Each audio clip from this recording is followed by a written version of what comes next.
Students, हमारा जो topic चल रहा है वो हार्मोन्स का चल रहा है। कल के टॉपिक में हमने पढ़ा था classification of hormones on the basis of chemical nature. ठीक है, आज के लेक्चर में हम पढ़ेंगे classification of hormone on the base of site of production. On the base of site of production. अगर हमको ह्यूमन बॉडीज देखें, ठीक है, ह्यूमन बॉडी को देखें तो सबसे पहले जो है वो ये ब्रेन है। ठीक है, तो ब्रेन में जो हार्मोन्स ग्लैंड्स, पहले तो ग्लैंड्स की लोकेशन देखते हैं समझने के लिए, तो इससे हम कहते हैं पिट्यूटरी ग्लैंड। ठीक है, क्या कहते हैं जी? Pituitary gland. इसका एक पोर्शन होता है इंटीरियर पिट्यूटरी ग्लैंड और दूसरा होता है पोस्टीरियर पिट्यूटरी ग्लैंड्स। ठीक है, इसके बाद हम इस जगह पे अपना जो है गले में है, ठीक है, तो यहाँ पे होता है थायराइड ग्लैंड। क्या होता है? Thyroid gland. बिल्कुल ये थायराइड ग्लैंड के ऑपोजिट साइड पर, ऑपोजिट इसके साइड पर चार होते हैं, इनको हम कहते हैं पैराथायराइड ग्लैंड। ठीक है, number 1 pituitary gland, number 2 thyroid, number 3 parathyroid. और चेस्ट में थाइमस होता है, उसका फंक्शन अननोन है। अब इसके बाद जैसे हम नीचे आते हैं तो हमारे पास इस जगह पे पेनक्रियाज है। ठीक है, क्या है? पेनक्रियाज। तो बेटा याद रखना, पेनक्रियाज एक ऐसा ग्लैंड है जो एक्सो भी है और एंडो, एक्सोक्राइन और एंडोक्राइन दोनों ग्लैंड्स का काम करता है। तो ये एक यहाँ पे ग्लैंड्स है। फिर इसके बाद आपके दो किडनी हैं। क्या है? दो किडनी हैं। तो किडनी के ऊपर ये भी ग्लैंड्स हैं, उसको कहते हैं एड्रीनल ग्लैंड, एड्रीनल ग्लैंड। ठीक है, इसी तरह फीमेल्स में तो अपना ये ओवरीज होती हैं, तो वो ओवरी भी क्या है? एक एंडोक्राइन ग्लैंड का काम भी करता है। और इसी तरह मेल्स में टेस्टीज क्या होते हैं? टेस्टीज, ये भी ग्लैंड्स होते हैं। ठीक है, तो अब ये जो क्लासिफिकेशन है ये बायोकेमिस्ट्री में नहीं दी गई, लेकिन फिजियोलॉजी के चैप्टर में ये दी गई है। उस लिहाज से अब आपको पहले तो ग्लैंड्स का नाम आना चाहिए। देखिए, ये एक आपके पास इंटीरियर पिट्यूटरी ग्लैंड है। ठीक है, इंटीरियर पिट्यूटरी ग्लैंड में कौन कौन से हार्मोन करेगा? एक ग्रोथ हार्मोन करेगा। क्या पैदा करेगा? ग्रोथ हार्मोन्स भी पैदा करेगा। तो क्या मतलब है, इसके ऊपर हम बाद में डिटेल के साथ पढ़ेंगे। डिटेल ये होगी कि इससे हमारे जिस्म की ग्रोथ बढ़ेगी। अगर ये हार्मोन कम हो जाएगा तो ग्रोथ भी कम हो जाएगी। ये कौन पैदा करता है? इंटीरियर। अब हम एग्जाम्पल दे रहे हैं। अब ग्लैंड के नाम देखो लिखा हुआ है, interior pituitary gland, posterior pituitary gland, ये देखिए thyroid gland, parathyroid gland, okay, और ये आइलेट्स ऑफ लैंगरहैंस ये पेंक्रियाज के हैं। ठीक है बेटा, और ये एड्रीनल ग्लैंड्स हैं, ये किडनी के ऊपर हैं। तो एड्रीनल ग्लैंड के दो हिस्से थे, एक एड्रीनल कार्टेक्स जो बाहर वाला था और जो अंदर था वो क्या था? Adrenal medulla. ठीक है, मेल्स में क्या है? टेस्टीज है, फीमेल में क्या है? ओवरीज हैं। तो जब माँ के पेट में जब बच्चा जो है फीटस आता है, एम्ब्रियो, तो वो अटैच होता है प्लेसेंटा के। तो प्लेसेंटा जैसे बनता है तो उस वक्त भी ये हार्मोन्स पैदा करता है। तो ये प्लेसेंटा ग्लैंड जो चीज़ हार्मोन पैदा करेगी उसे एंडोक्राइन ग्लैंड कहेंगे। तो प्लेसेंटा भी एंडोक्राइन ग्लैंड का काम करेगा। ठीक है, तो इस क्लासिफिकेशन में आपने 9 आई थिंक 10 ग्लैंड्स के नाम लिखे। अब 1 बाय 1 आपने उनके हार्मोन्स के नाम लिखेंगे कि ये एग्जाम्पल देनी है। देखिए, इंटीरियर पिट्यूटरी ग्लैंड में देखिए 1 2 3 4 और 5। ठीक है, पहला इंटीरियर पिट्यूटरी ग्लैंड क्या पैदा करता है? Growth hormone. नंबर 2 क्या करता है? थायराइड स्टिमुलेटिंग हार्मोन, एड्रीनोकार्टिकोट्रोपिन हार्मोन, और ये फोलिकल FS, और ये थायराइड TSH। ठीक है, एड्रीनो ATH। ठीक है, ये हार्मोन को एब्रीविएशन में इस तरह जाहिर करते हैं, फोलिकल स्टिमुलेटिंग हार्मोन्स, यानी कि ओवरीज में जब एग ओवुलेशन बनता है उससे पहले का प्रोसेस को हम फोलिकल बनते हैं, फोलिकल रप्चर होता है तो ओवुलेशन का अमल होता है, ठीक है। और ये है प्रोलैक्टिन, ये मिल्क प्रोडक्शन के लिए होता है। और ये ल्यूटिनाइजिंग, जब ये फोलिकल्स होते हैं ना ओवरी के ऊपर, जब ये रप्चर होते हैं, जो कुल स्ट्रक्चर बाद में बनता है उससे ल्यूटिनाइजिंग जो है उससे यानी कि वो जो हार्मोन पैदा करता है उसे ल्यूटिनाइजिंग हार्मोन कहते हैं। ओके, अच्छा, अब इसके बाद आपके पास आता है पोस्टीरियर पिट्यूटरी ग्लैंड। तो ये दो ही हार्मोन पैदा करता है, एक का नाम क्या है बेटा, वैसोप्रेसिन। तो याद रखना वैसोप्रेसिन का दूसरा नाम होता है ADH, एंटी डाययूरेटिक हार्मोन। अगर ये हार्मोन ज़्यादा पैदा होगा यूरिन का अमल ज़्यादा होगा, यूरिन जो है वो डाइल्यूट होगा, नहीं कंसनट्रेटेड होगा, कम यूरिन पैदा होगा। अगर वैसोप्रेसिन कम पैदा हो जाएगा तो यूरिन डाइल्यूट होगा, उसका क्वांटिटी, उसका वॉल्यूम ज़्यादा होगा। अब इसके बाद है ये एसिटोसिन। एसिटोसिन किसे कहते हैं मेरे बच्चे, ये कहते हैं जो मिल्क प्रोडक्शन के लिए। बेसिकली ये क्या है, at a time of delivery ये जो यूट्रस की वाल्स होती हैं उनको कंट्रैक्ट करता है। ओके, फिर यहाँ पे हमारे थायराइड ग्लैंड है, ठीक है। तो ये मेटाबॉलिज्म को कंट्रोल करता है, ठीक है, एनर्जी को, बेसिक मेटाबॉलिक रेट को कंट्रोल करता है। तो ये यहाँ पर क्या होते हैं, T1, T2, T3 और T4। तो जो हार्मोन्स की बात करेंगे वो T4, इसे कहते हैं टेट्राआइडोथायरोनिन। क्योंकि हम कल डिटेल के साथ पढ़ चुके हैं इसलिए हम इसे जल्दी जल्दी पढ़ रहे हैं। इसे कहते हैं थायरोक्सिन। T4 का दूसरा नाम क्या है, थायरोक्सिन। और T3 का क्या है, ट्राईआइडोथायरोनिन। तो एक याद रखना, ये थायराइड ग्लैंड एक और किस्म का भी हार्मोन पैदा करता है, उसका नाम होता है कैल्सिटोनिन।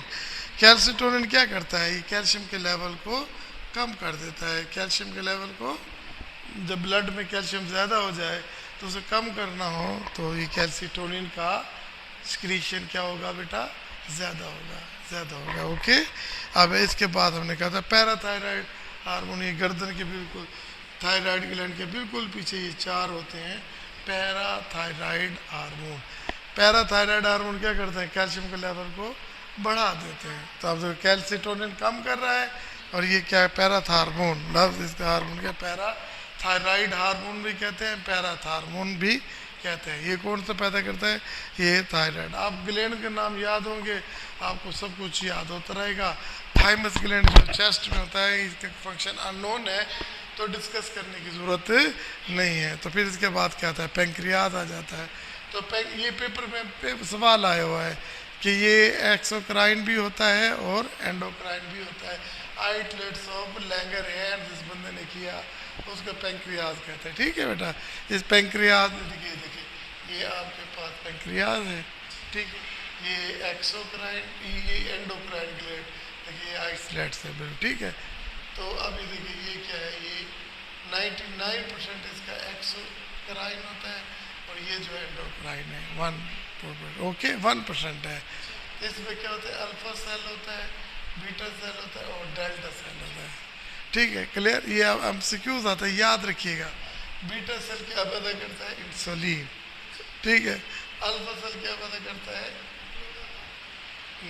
ग्लूकोगन, शाबाश, ठीक है। और डेल्टा सेल क्या है, सोमैटोस्टेटिन, सोमैटोस्टेटिन ये करता है। ओके, आपको पता होना चाहिए कि इंसुलिन क्या करता है, ये बीटा सेल पैदा करते हैं। ये क्या करता है, ग्लूकोज के लेवल को कम करते हैं। और ग्लूकागॉन है, ये देखिए अल्फा सेल है, ये ग्लूकोज के लेवल को बढ़ा देते हैं। इसी तरह से ये सोमैटोस्टेटिन है, ये बैलेंस करते हैं, क्लियर। ये डेल्टा सेल पैदा करते हैं। अब आते हैं एड्रीनल कॉर्टेक्स के साथ। हमने कहा था जो किडनी होते हैं ना, दो किडनी है, मैं पहले वहाँ बता चुका हूँ, इनके ऊपर इस तरह का स्ट्रक्चर, कैप की तरह के स्ट्रक्चर होता है। इस कैप के स्ट्रक्चर को हम कहते हैं एड्रीनल ग्लैंड। क्या कहते हैं, एड्रीनल ग्लैंड। अब एड्रीनल ग्लैंड के कितने होते हैं बेटा, दो होते हैं, एक इंटरनल और एक एक्सटर्नल। इंटरनल को, एक्सटर्नल जो होता है उसे क्या कहते हैं, एड्रीनल कार्टेक्स, और जो अंदर वाला तो उसे एड्रीनल मेडुला कहते हैं। ओके, ये देखिए एड्रीनल कार्टेक्स। कार्टेक्स में मैंने लफ्ज़ कल याद कराया था मिनरल और ग्लूकोज से, मिनरलोकॉर्टिकॉइड और ग्लूकोकॉर्टिकॉइड। ये याद रखिएगा, मिनरलोकॉर्टिकॉइड को एल्डोस्टेरॉन भी कहते हैं। तो ये पूछे ना एल्डोस्टेरॉन कहाँ पैदा होता है, तो आपने कहना है कि एड्रीनल कार्टेक्स यानी एड्रीनल ग्लैंड के बाहर वाला हिस्सा पैदा करता है। फिर देखिए ग्लूकोज से लफ्ज़ है, ये ना ये मिनरल्स को मेंटेन करता है। मिनरलोकॉर्टिकॉइड क्या करता है, मिनरल्स को, और ये एल्डोस्टेरॉन ये नेफ्रॉन के ऊपर जाकर असर करता है।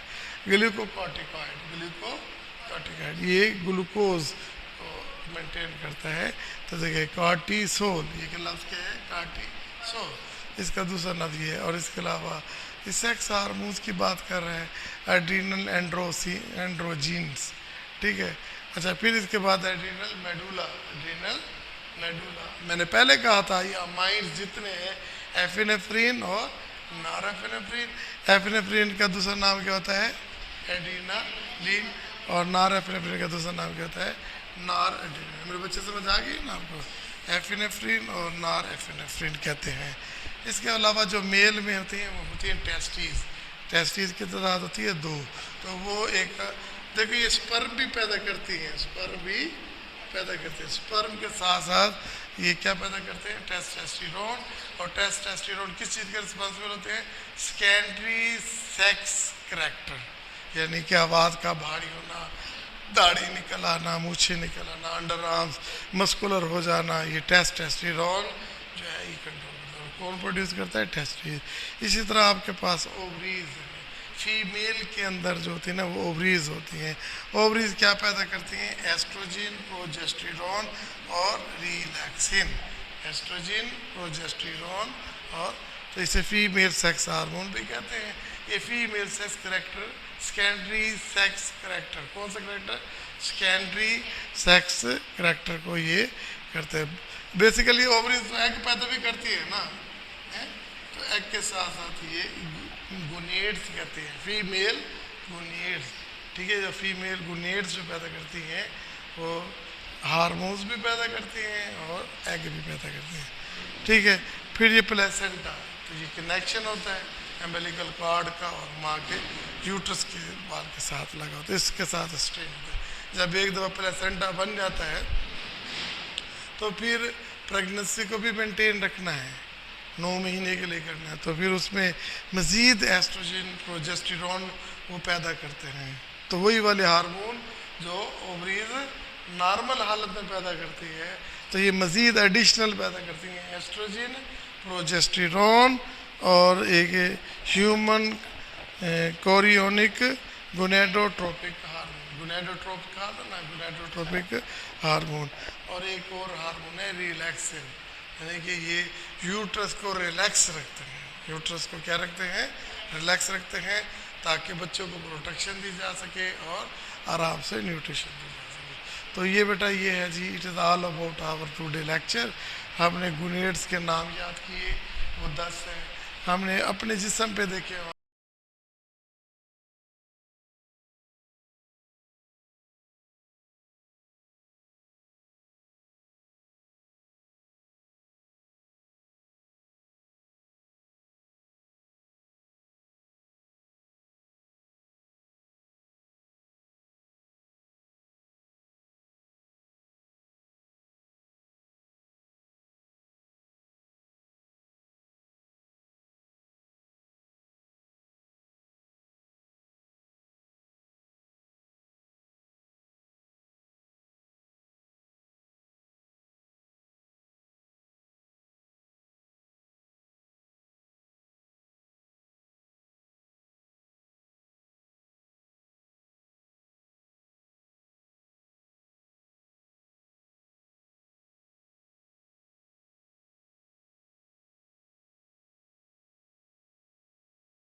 इससे पहले हमने क्लासिफिकेशन पढ़ी according to the based on the site of production और according to the chemical nature. अब जो हम पढ़ें वन बाय वन, हम पहले वो पढ़ेंगे जो आपकी बुक में सबसे ज़्यादा आसान है, ठीक है। तो इसमें एक हार्मोन था एंटी डायरेटिक हार्मोन। मैंने आपको कहा था ना कि एंटी डायरेटिक हार्मोन कौन पैदा करता है? पिट्यूटरी ग्लैंड का जो posterior pituitary gland vasopressin hormone पैदा करती है। क्लियर हो गया ना? तो हमने ये करेंगे, पहले पहले हम कहेंगे, देखिए जी ये ADH का मतलब क्या है? Anti diuretic hormone. इसका दूसरा नाम क्या होता है? वेसोप्रेसिन। अच्छा, ये कौन पैदा करता है? Posterior pituitary gland. ओके, और इसकी केमिकल नेचर क्या था? पॉलीपेप्टाइड था, स्टीरॉइड था, क्या था भला? हाँ हाँ, ठीक है, बिल्कुल, ये polypeptide, it is a polypeptide. Poly ये पेप्टाइड है क्योंकि ये मैनी अमाइनो एसिड से मिलकर बना हुआ है। ओके, फिर इसके बाद अब ये भी पता लग गया कि वेसोप्रेसिन कौन पैदा करता है? Posterior pituitary gland. फिर उसके बाद अगला लफ्ज़ हेडिंग क्या थी? Chemical nature. हमने कहा कि ये पॉलीपेप्टाइड इन नेचर है। अब हमने कहा कि इसका एक्शन क्या होता है, तो ये 3 इसमें एक्शन लिखा हुआ है। नंबर 1 एक्शन किसके ऊपर होगा? ऑन किडनी, ऑन नेफ्रॉन के ऊपर होगा। किसके ऊपर होगा? नेफ्रॉन के ऊपर। दूसरा एक्शन इसका किधर होगा? On blood vessel, on blood vessel. Okay, और तीसरा क्या होगा? On smooth muscle. याद रख लो, वेसोप्रेसिन का किधर कहाँ कहाँ काम होगा? नेफ्रॉन पर। फिर दूसरा कहाँ पे होगा? हाँ, किस पे? हाँ, ब्लड वेसल्स पे। और तीसरा स्मूथ मसल। स्मूथ मसल कौन सी होगी? यूट्रस होगी, इंटेस्टाइन होगी, इस तरह की जो है ना ये स्मूथ मसल होती है। क्लियर हो गया? जैसे स्मूथ मसल है, जैसे GIT ट्रैक है, बाइल डक है, और इसके अलावा यूट्रस है, तो ये स्मूथ मसल है, इनके ऊपर है। अब ये कभी ना भूलिएगा। ओके, देखिए अब ये मेरे पास क्या है? ये देखिए, ये बोमन कैप्सूल है और ये नेफ्रॉन है। ये क्या है? नेफ्रॉन। ओके, और ये ठीक है। तो ये काम कहाँ करता है? ये कलेक्टिंग डक्ट पे करता है। किस पे करता है? कलेक्टिंग डक्ट पे। कलेक्टिंग डक्ट पे होते हैं वाटर चैनल्स। क्या होते हैं? Water channels. In water channels को ये ओपन कर देता है। तो उससे क्या होता है कि जो वाटर ये ल्यूमन से, ल्यूमन ऑफ अपना रीनल डक्ट्स, रीनल ट्यूब्यूल्स का, ये रीनल ट्यूब्यूल है ना, तो इससे निकलेगा। तो यहाँ से फिर क्या होता है? वाटर दोबारा रीअब्जॉर्ब होता है, वाटर दोबारा रीअब्जॉर्ब होता है। मेरे बच्चे समझ आ गई ना? तो कलेक्टिंग डक्ट पे अमल करके वाटर की परमिएबिलिटी को बढ़ा देता है, जिससे वाटर की रिअब्जॉर्प्शन ज़्यादा हो जाती है और यूरिन फॉर्मेशन और यूरिन की और वॉल्यूम ऑफ यूरिन क्या हो जाता है? क्यों? कम हो जाएगा। वो क्या हो जाएगा? कम हो जाएगा। और सोडियम वाटर को जिस्म के अंदर रिटेन कर लिया जाएगा। ठीक है, वाटर को रिटेन कर लिया जाएगा। ठीक है, तो इससे क्या होगा? इससे ब्लड प्रेशर बढ़ जाएगा। इससे ब्लड प्रेशर, वीनस रिटर्न बढ़ेगा तो सोडियम बढ़ेगा, तो ब्लड प्रेशर बढ़ जाएगा। क्लियर हो गया कि नहीं हो गया? फिर नंबर 2 आपके पास क्या जाता है? तो चलिए पढ़ लेते हैं। देखिए, the anti diuretic hormone, anti diuretic hormone of the posterior pituitary gland. ठीक है, it prevent excess loss of water. ये वाटर के ज़्यादा को प्रिवेंट कर देता है, लॉस ऑफ वाटर को कम कर देता है। और वाटर और केमिकल नेचर क्या है? ये पॉलीपेप्टाइड इन नेचर है, containing amino acids. Action on the kidney, it increase the permeability of the collecting tubules and duct to water. Water की permeability बढ़ जाती है। increasing water absorption from the lumen of the collecting tubules and duct. okay, उससे reabsorption बढ़ जाती है। it conserve the water, इस तरह वाटर को कंजर्व कर लेता है in the body, so loss of water, so less water pass in the urine. is it clear? ठीक है। अच्छा, अब ये देखो, ये है मेरे पास ब्लड वेसल, ये ब्लड वेसल है। अब ब्लड वेसल का ल्यूमन ये है। ठीक है, अगर मैं इसको ये क्या करता हूँ? कंस्ट्रक्शन कर देता हूँ, कर दिया ना, तो ल्यूमन का डायमीटर क्या हो जाएगा? कम हो जाएगा। जब ल्यूमन का डायमीटर कम होगा तो ब्लड प्रेशर बढ़ जाएगा, ज़्यादा कम हो जाएगा, बढ़ जाएगा, ब्लड प्रेशर भी बढ़ जाएगा और ब्लड लॉस क्या हो जाएगा, कम हो जाएगा। क्योंकि जब डायलेशन होती है तो ब्लड फ्लो ज़्यादा हो जाता है, जब कंस्ट्रक्शन होती है तो ब्लड फ्लो कम हो जाता है। ओके, तो ये अब ये क्या करता है, इसलिए इसका नाम वैसोप्रेसिन रखा गया कि ये ब्लड वेसल को कंस्ट्रक्शन करती है, तो इसलिए इसका नाम वैसोप्रेसिन रखा है। ठीक है ना। It act on the arterioles, it act on the arteriole and cause vasoconstriction. जब वेजो कंस्ट्रक्शन करती है तो क्या होगा, ल्यूमन कम हो जाएगा, ब्लड प्रेशर क्या हो जाएगा, ज़्यादा हो जाएगा। इसलिए बाज़ का पता है, जब कोई बकरी को ज़िबा करते हैं या कोई खुदा न खासा किसी का हेमरेज हो जाती है, बहुत ज़्यादा खून निकलता है, तो उस वक्त फिर ये भी ज़्यादा प्रोड्यूस होता है ताकि ब्लड प्रेशर और ज़्यादा हो, तो इसलिए ज़्यादा से ज़्यादा। क्लियर हो गया। तो ये हम पढ़ते हैं, देखिए effect on the vascular smooth. आपको पता है ब्लड वेसल भी स्मूथ मसल से बनी होती है। तो ADH can also raise the blood pressure by bringing about constriction of the आर्टरियोल।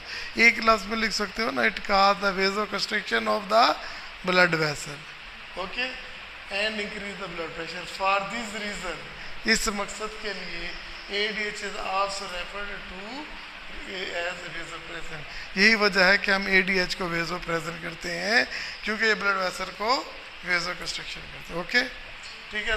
This action of is noted, ये उस वक्त भी होता है if there is a severe loss of blood volume due to the hemorrhage।